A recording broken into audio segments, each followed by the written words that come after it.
Hola, si no me conoces, yo soy Berta Viteri, soy doctora en filosofía, fotógrafa y me gusta leer mucho sobre sociología y teoría de la imagen y compartirlo con vosotros.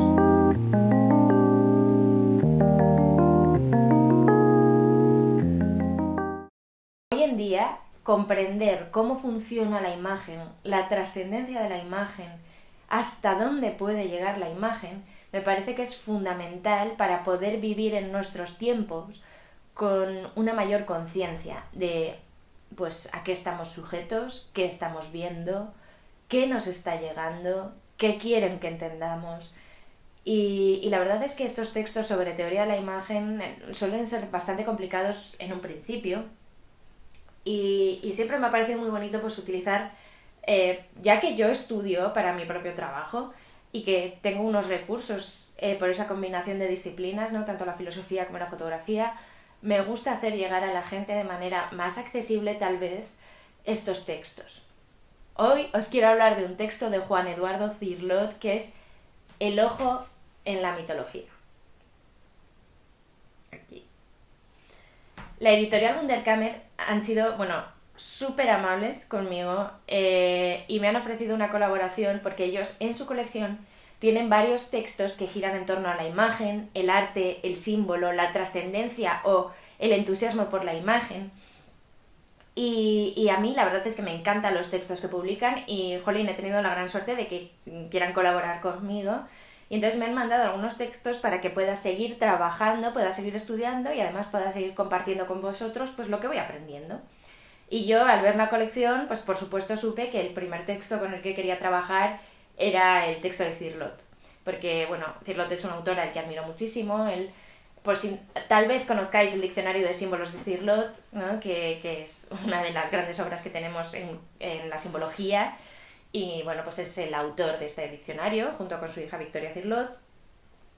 Y bueno, pues en este texto, este es un texto muy del propio trabajo, de los propios apuntes de Cirlot para su poética. Él estudiaba muchísimo la simbología y la imagen, pero para el uso poético. Como poeta, en realidad yo siempre he pensado que la fotografía autoral o una fotografía de artista tiene bastante que ver con la poesía. Tal vez es la disciplina con la que más tiene que ver, la poética. Porque la poesía normalmente no nos quiere dar una información fáctica, objetiva, verificable, sino que nos quiere transmitir un mundo, una atmósfera, una emoción y muy probablemente, muy a menudo lo que quiere es suscitarnos imágenes. Por ejemplo, podemos pensar en típicas imágenes poéticas con las que aprendemos de niños qué es la poesía, pues un fuego helado que te come, eso es suscitar una imagen en la mente de una persona. Y la fotografía autoral funciona de un modo muy parecido. No es que nos quiera dar cuenta de la realidad como una fotografía documental o una fotografía de reportaje, sino que nos quiere suscitar una imagen, generar un mundo, más que dar cuenta de un mundo. Y esto me parece importantísimo a la hora de enfrentarse a un trabajo fotográfico ya de autor o de artista. Bueno, pues Eduardo Cirlot en su texto El ojo en la mitología lo que hace es ahondar en cómo funciona el símbolo para poder hacer él su propio trabajo poético, ¿no? Para saber cómo se construyen estas imágenes, cómo se suscitan imágenes en la mente de otros, cómo se ha hecho a lo largo de siglos y siglos, ¿no? Bueno, si habéis ido viendo un poco vídeos en mi canal, sabéis que el símbolo aparece y reaparece y reaparece, y que el símbolo es lo que une realidades supuestamente distantes bajo una nueva interpretación. Lo que une lo distante. Esa es la definición más básica de símbolo. Algo que tenemos que tener en cuenta es que, y también lo hemos ido viendo si habéis visto más vídeos en mi canal, es que lo que nosotros tomamos por realidad no muchas veces tendemos a reducir la realidad a lo objetivo fáctico verificable. Pero en la realidad hay más cosas que las objetivas fácticas verificables o visibles. La imaginación, nos dice Victoria Cirlot en la introducción al texto, es un potencial de energías subterráneas. La imaginación abre este mundo de lo no visible a las personas, en la mente de las personas. La historia de las religiones y la mitología, dice Victoria Cirlot, abren ese espacio arcaico en la historia de la civilización, permitiendo la confrontación de sus manifestaciones con el inconsciente humano. Nos enfrentan a la parte irracional de la vida. Que irracional no quiere decir no verdadero, quiere decir que es verdadero, o sea, quiere decir que es un tipo de conocimiento no racional, que funciona de otra manera. La poética y el símbolo tienen una forma de funcionar que no es la lógica proposicional racional. Lo que nos viene a decir los dos Cirlot, padre e hija, es que la realidad, en cuanto ahondamos un poco en el símbolo, nos damos cuenta de que es como un iceberg, ¿no? O sea, la parte física de la realidad es solo la punta del iceberg y por debajo hay todo un mundo inconsciente de imágenes y de realidades no visibles, no racionales, no verificables de una manera científica positiva. Y, dice, el símbolo, la imagen poética, nos abren, dicen, si no otro mundo, nos abren un mundo otro. Que esto es muy interesante. Y de hecho, esto me lleva a pensar en la importancia que toma el desarrollo de la imaginación en la actualidad para enfrentarse a las cuestiones políticas. Martha Nussbaum trabaja muchísimo este punto, la crucialidad de desarrollar la imaginación para que no nos quedemos resignados a vivir simplemente con lo que ya tenemos, sino que podamos aspirar a algo mejor, que nos movilicemos para conseguir ese algo mejor. De hecho, bueno, pues esto podría conectar también conecta claramente con el tema de la imaginación utópica, como es necesario poder pensar utopías para que, si bien no vamos a llegar a la utopía prácticamente, es necesario que tengamos esa imagen en nuestra mente para que aspiremos a movernos hacia algo mejor y no nos quedemos quietos simplemente con lo que tenemos. Pero bueno, vamos a quedarnos con una idea, y es que la imagen poética o la imagen simbólica nos abren un mundo otro, nos hacen ver algo más de lo que se ve, algo más que lo fáctico. ¿Cómo se logra esto? Pues hay varios mecanismos, nos dice Cirlot, pero hay unas normas como básicas, y es, por ejemplo, la adición. Juntar cosas que normalmente están distantes para generar un sentido nuevo, para visibilizar algo que normalmente no es visible. Otra posibilidad es la sustracción, el eliminar un elemento que normalmente está en un lugar para hacernos ver que hay algo más allá también.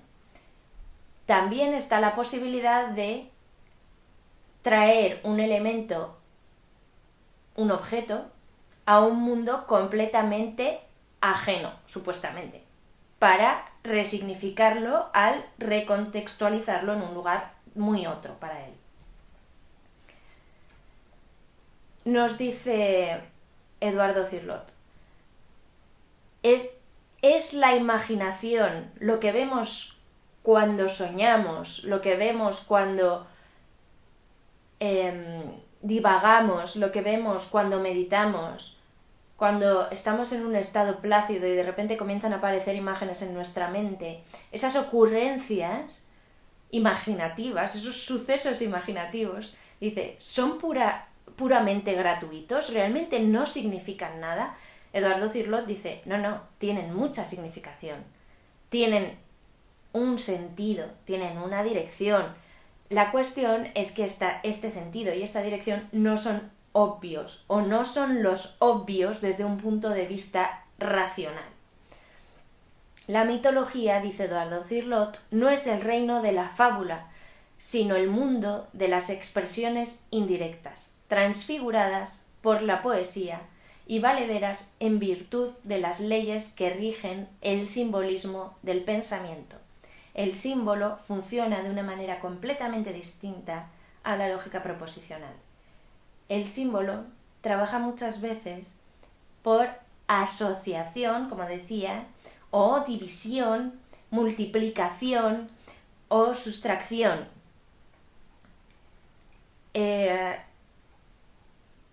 Dice Eduardo Cirlot, muchas veces el símbolo surge cuando las personas nos damos cuenta de que dos realidades físicas se parecen mucho entre sí.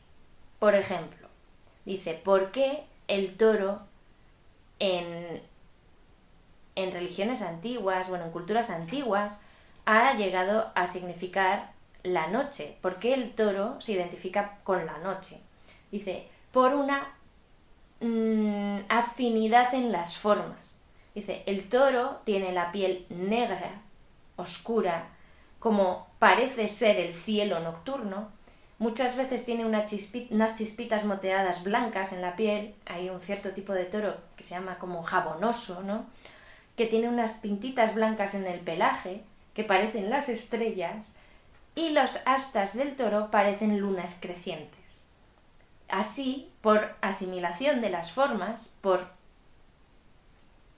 ver claramente que hay un parecido en cuanto a la imagen, se llega a asociar al toro con la noche, y el toro llega a simbolizar la noche. Y más allá, podemos ir más allá, el toro puede llegar a simbolizar la noche, puede llegar a simbolizar el firmamento, que no solo es la noche, y entonces puede llegar a simbolizar a Dios, Zeus. Así que no es totalmente arbitrario que el toro llegue a ser un símbolo de Zeus, es algo que sucede con un cierto sentido. Tal vez no un sentido racional, científico, pero es la razón del símbolo, de la imagen, de cómo las imágenes se asocian en nuestra mente y se llegan incluso a sustituir o a combinar.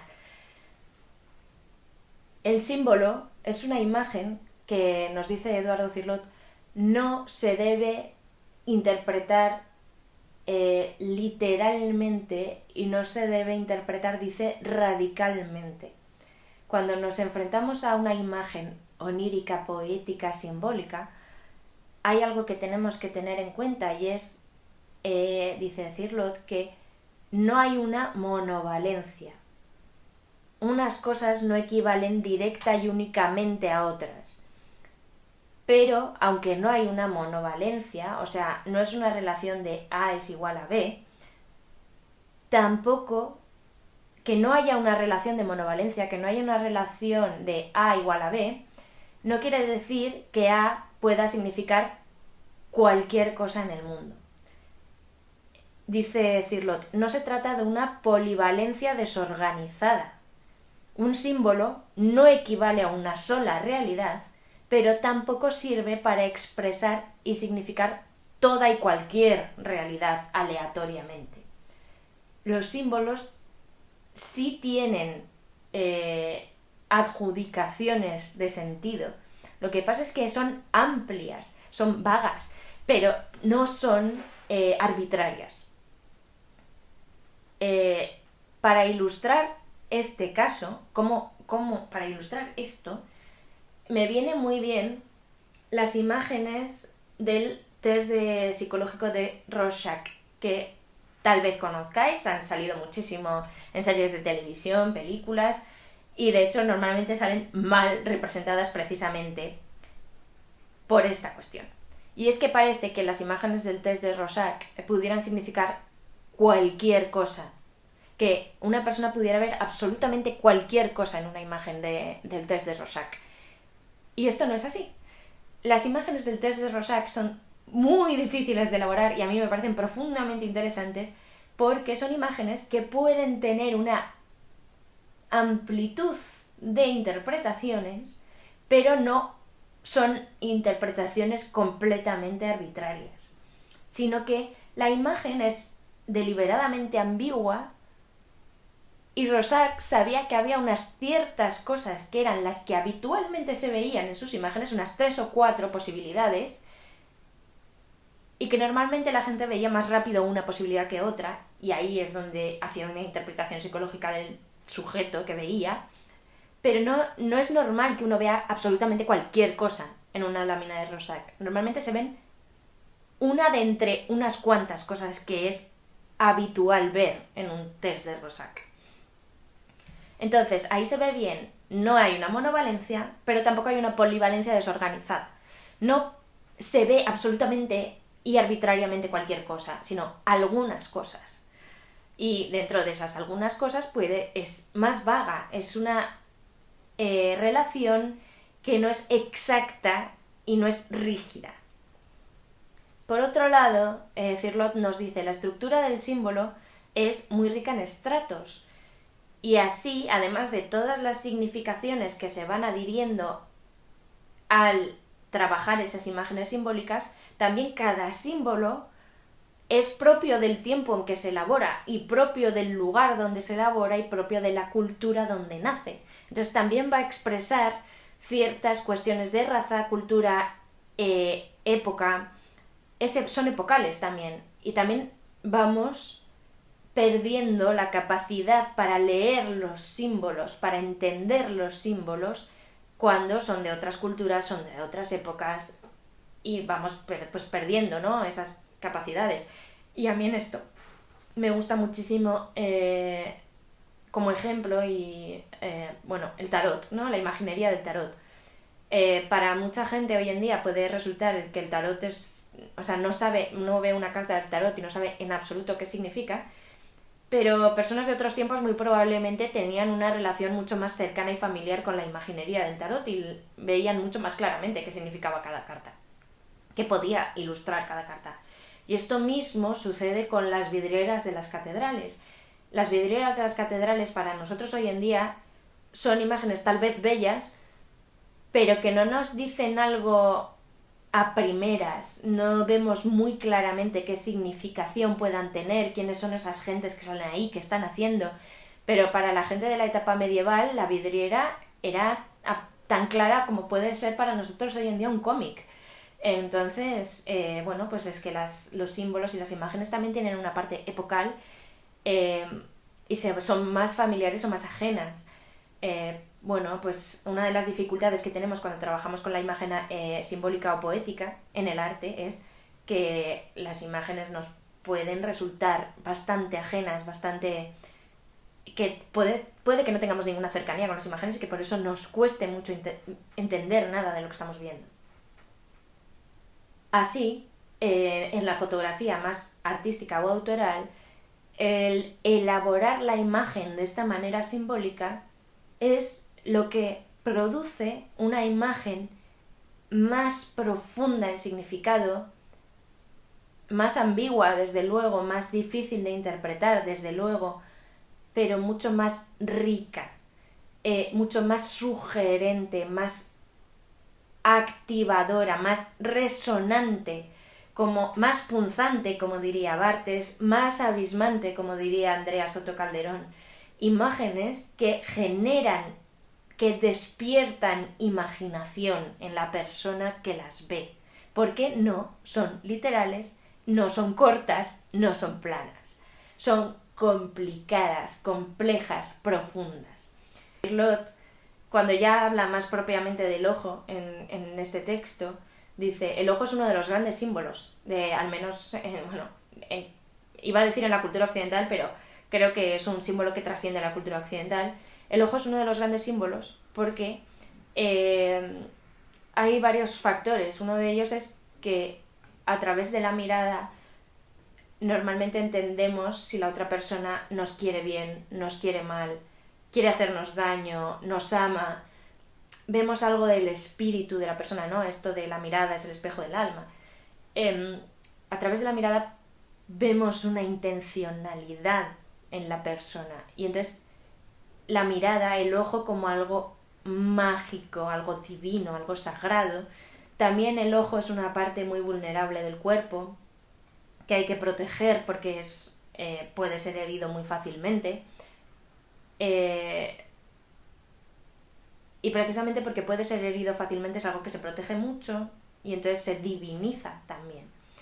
Pero sobre todo hay una asimilación fundamental y es la asimilación del ojo con el sol. El sol, algo brillante, una esfera brillante en el cielo, que con su luz nos permite ver las cosas del mundo.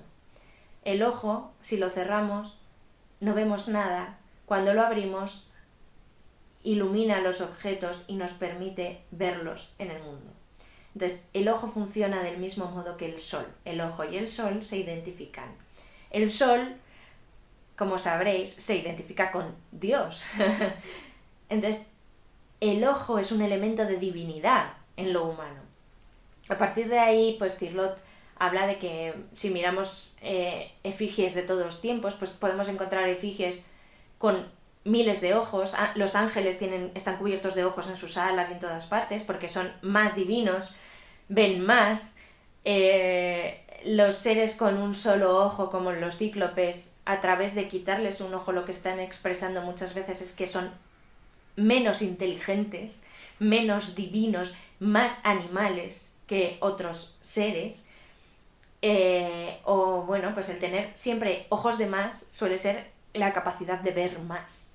Entonces, bueno, pues tiene que ver bastante con la capacidad intelectiva, pero también con una capacidad espiritual o de captación de esto no visible en el mundo. O sea que es bastante bonito también como la propia imagen del ojo nos acaba llevando también a la capacidad para ver lo no visible en el mundo. Yo sé que es un tema complicado, pero bueno, ahora me gustaría ilustrar a través de ciertos trabajos fotográficos cómo se puede llegar a estas imágenes simbólicas o a este trabajo de una elaboración más poética en la imagen fotográfica a través del trabajo de algunos autores. Vamos a pasar algunas de las imágenes que yo tengo que ir viéndolas aquí en el ordenador para poder enseñaroslas luego con orden. Pero bueno, uno de los trabajos que quería enseñar primero es este trabajo de Magritte que se llama El espejo falso y que nos viene muy bien para hablar de esta identificación ojo solo, ojo, lo exterior y lo interior, cómo se combinan, cómo el ojo es el órgano a través del que lo exterior se vuelve interior y lo interior se vuelve exterior, con esta pintura de Magritte, el espejo falso, ¿no? Me parece fantástica. Y además es bellísimo porque, bueno, Magritte además Magritte trabajaba muchísimo la imagen simbólica y esta idea de ver más allá de lo visible. Y esto también se ve muy bien en esta pintura que se llama clairvoyance, la clarividencia, ¿no? Como él sale mirando a un huevo, pero pinta una paloma. Y esto es ver el potencial en lo real, ¿no? Ver más allá de lo visible en lo visible. Y es precioso porque de esta pintura de clairvoyance existe también la fotografía que René Magritte se hizo a sí mismo para poder pintar el cuadro. Entonces me parece fantástico que se vea ya en fotografía este mismo proceso, ¿no? Y cómo se duplica el trabajo. Bueno, me parece maravilloso. Y bueno, pues quería hablar un poco de cómo se trabaja la imagen simbólica en fotografía y bueno, pues traer un poco algunos ejemplos más clásicos.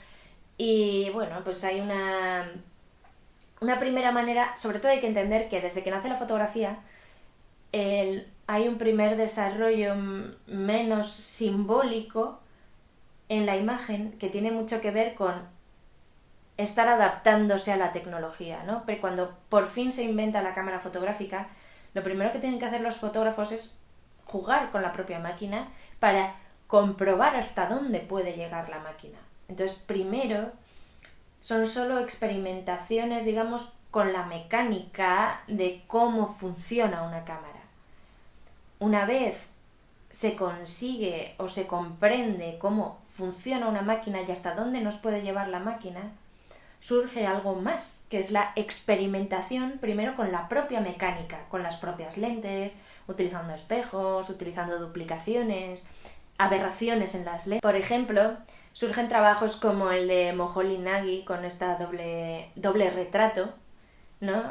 Que ya la imagen queda extrañada, queda enrarecida, ya no es una imagen objetiva, y esto se consigue a través de la experimentación formal con la cámara. Esto mismo ocurre con las bortografías de Alvin Landon Coburn, que esta es de 1917, donde también la imagen queda enrarecida y extrañada, ya no parece transmitir la realidad, sino otra cosa. Ya es una imagen que no da cuenta de la realidad, sino que suscita una realidad otra que decíamos. Sin embargo, más allá de la experimentación con la propia mecánica de la cámara de fotos, luego ya empiezan a surgir otros trabajos, ¿no? Y a mí hay un autor que me encanta, que es Clarence White. Y Clarence White, si bien no está haciendo una experimentación con la formalidad de la cámara, sí que está intentando crear una imagen más onírica. ¿Cómo lo hace? Utilizando a los modelos para performar personajes. Que esto, pues por ejemplo, yo en mi propio trabajo fotográfico hago exactamente esto mismo, ¿no? Yo no estoy jugando con... en mi caso yo tiendo a hacer una fotografía muy correcta en lo formal, pero sí que hago...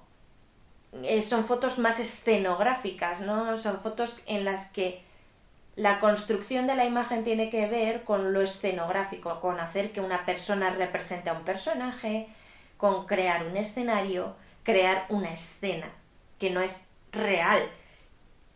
Tiene bastante que ver con la ilustración, en realidad, esto, ¿no? Del mismo modo, este tipo de trabajo se puede ver en las fotografías de Anne Brickman, por ejemplo, como esta templanza, que es absolutamente igual a una carta del tarot, pero con Anne Brickman yo me encuentro la primera foto que yo he considerado que realmente está trabajando con la imagen simbólica, y es este árbol falleciendo, ¿no? El árbol en decadencia. Porque si bien se retrata el árbol, la mujer que aparece en la fotografía toma la misma forma exacta que el árbol. Y parece que hay una identificación entre la persona y el árbol. Y entonces aquí ya sí que se está jugando con una imagen simbólica. A pesar de que evidentemente luego hay trabajos posteriores que van mucho más allá, ¿no? Pero a mí me parece que esta es una de las primeras imágenes en las que hay una labor simbólica clara en la fotografía. De un modo diferente, Manuel Álvarez Bravo fotografiaba imágenes de la realidad, pero tenía un ojo fantástico para captar esas cosas de la realidad que podían ser interpretadas como otras. Por ejemplo, en esta fotografía, La hija de los danzantes, la imagen es real, la imagen es cotidiana, pero el agujero puede significar tantas cosas, el agujero puede ser la entrada a lo otro, a ese mundo otro. Esta imagen puede funcionar perfectamente como una Alicia en el País de las Maravillas. Y es una imagen de la realidad, pero él tenía un ojo muy bueno para ver esos momentos de la realidad que parecen conectar con ese mundo no visible. A mí esto es algo que me encanta y algo que también me gustaría, la verdad, hacer en mi trabajo, que es tener esa mirada finísima para ver cómo en la realidad hay momentos de irrealidad, ¿no? Del mismo modo me parece que esto también se transmite mucho en las fotografías de Elliot Erwitt, en varias fotografías de Elliot Erwitt, pero esta fotografía en el Museo Metropolitano de Arte de Nueva York me parece que también transmite mucho de esto, ¿no? La imagen es real, la imagen no es... O sea, es una fotografía de un instante de la realidad, pero al colocar el sujeto donde lo coloca nos está transmitiendo algo más, y es pues la evolución, ¿no? La conexión entre cosas distantes, culturas distantes, tiempos distantes, cómo el ser humano sigue siendo el mismo, ¿no? Cómo la magia sigue presente en nuestras vidas. Ahí está ese trabajo, ¿no? A pesar de no buscar una imagen demasiado extraña, pero incluso la propia realidad se puede, si uno tiene la mirada muy fina, puede llegar a detectar, ¿no? Otro trabajo ya, por ejemplo, que va mucho más allá de otra manera es, por supuesto, nuestra querida Francesca Guttmann, ¿no? Francesca Guttmann, como decía, ella sí utiliza estas técnicas de la sustracción de objetos, llevar un objeto a un lugar que no es el suyo, colocar un objeto de una manera que no es la habitual, por ejemplo, esta puerta, ¿no? O, por ejemplo, este retrato con la anguila, ¿no? Que, bueno, esta anguila, o sea, la anguila, ¿no? ¿Qué figura? O sea, la anguila es como una serpiente, la serpiente es una imagen que simbólicamente tiene muchísimo peso. Bueno, es que, o sea, yo no me voy a meter a interpretar la imagen porque por supuesto cada uno puede pensar o imaginar lo que sea. Pero, pero me parecen imágenes magníficas.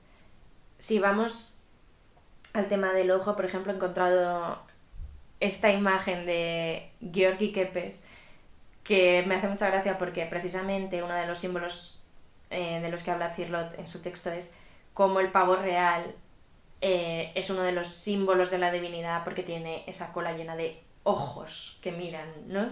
Y entonces aquí la imagen, ¿no? Donde también se utiliza la pluma del pavo real para sustituir al ojo y el ojo y el ojo, ¿no? Entonces me parece que son trabajos preciosos. Y bueno, pues aquí, por ejemplo, este trabajo de Nieves Mingueza, que es una autora que me encanta, de sustracción, ¿no? Y me hace mucha gracia como muchas veces se juega con el contraste entre el título de la imagen y la imagen, ¿no? Porque el título se llama Un libro de familia y se ha sustraído el rostro de la persona. Entonces, wow, ¿no? Es como... no sé. Claro, no, yo no voy a meterme a decir mis interpretaciones de las imágenes porque cada uno puede tener la que sea y no hay ninguna correcta, como decía, no es verificable. Entonces, bueno,